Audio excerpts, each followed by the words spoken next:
Hi అండి అందరికీ. ఈ వీడియోలో అయితే చికెన్ ఫ్రై టేస్టీగా మంచి టేస్ట్ వచ్చేలా ఎలా చేసుకోవాలో చూసేద్దాం.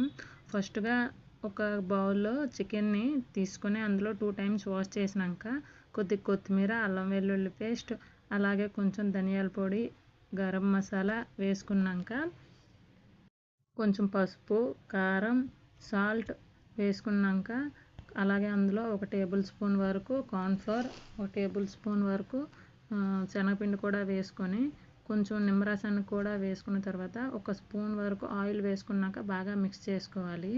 బాగా ముక్కలకు పట్టేటంత వరకు చూడండి ఇలా కలుపుకున్నాక ఫ్రిడ్జ్లో పెట్టుకోవాలి ఒక హాఫ్ అన్ అవర్. బయటనైతే 1 అవర్ ఉంచుకోవాలి. అలా ఉంచినాక తీసి చూడండి ఇలా ఆయిల్ వేడెక్కినాక ఒక్కో పీస్ ఇలా వేస్తూ ఉంటే కాసేపు అయినాక వాటిని కలుపుకున్న కాసేపు ఉంచేసినాక 70% ఫ్రై అయినాక అందులోనే పచ్చిమిర్చి అలాగే కొంచెం కరివేపాకు వేసుకొని ఇలా రెడ్ కలర్ వచ్చేటంత వరకు ఫ్రై చేసుకొని ఒక బౌల్లో సర్వ్ చేసుకుంటే టేస్టీగా ఉండే చికెన్ ఫ్రై అయితే రెడీ.